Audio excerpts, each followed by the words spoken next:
Mary Adams from Birmingham, Alabama suggested that I write a weekly blog, share the ideas that I've been speaking about when meeting with individuals and groups in my travels. Well, I'm not writing a blog, we're videoing a blog. This is the first edition of Communique. Communique, thought it was a cool word, kind of describes the idea of communicating an idea and allows me to be a communicator and allows you, the viewer, to pass this message on to your friends, to your colleagues, to your community, to your family, whatever you like. So you get to be communicators in this communique along with me. Well, where I'm standing right now is about an hour drive from the coast of Israel. And as of a few hours ago, two Iranian naval ships, a frigate and a supply ship, entered the Suez Canal. It'll take them a little while to get through the Suez Canal.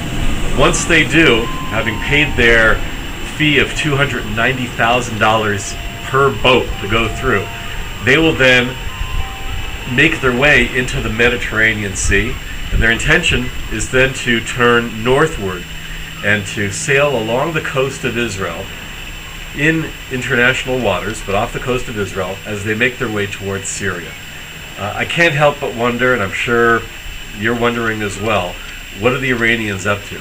As we know, every single Arab and Muslim country in the Middle East is in flames right now. We're reading about what's going on in Bahrain, in Tunisia. We hear what's going on in Libya with over 600 reported killed. We know what's going on in Egypt. We see the Islamic fundamentalist Muslim Brotherhood making their way into the street politics that's going on. It's a very unstable environment. As I've mentioned before to others, we're not sure in Israel what's going on. The watchword is that we're watching and we're analyzing. But one thing is for sure, that instability is a concern. Instability in the land of Israel is something that we avoid. We know who our enemies are, we know who our friends are, and when there's instability in neighboring countries, our biggest concern is this allows, in that vacuum, an opportunity for extremists, such as the Muslim Brotherhood and others, to make their way in. One thing is very interesting, though, and that is that we've been talking for years about the fact, and perhaps you've heard this spoken on many occasions, Israel is the only democracy in the Middle East. You've heard that before? I know I have. I know I've said it before.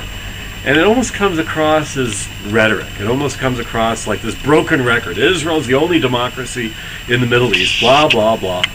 Well, 2 months ago, could you have imagined, could I have imagined, what's going on today in Egypt, in Jordan, where they're protesting against King Hussein, in Yemen, in every single country in the Middle East, except Israel, is under attack from their own people. Who would have imagined that 2 months ago that this would have been the case? And yet, this is exactly what we've been talking about.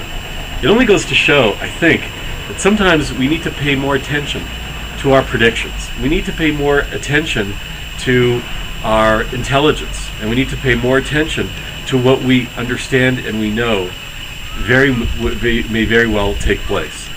Well, here in the land of Israel, in the Holy Land, as I look out on the hills behind me, the Judean hills, I'm reminded that these are hills that are very old.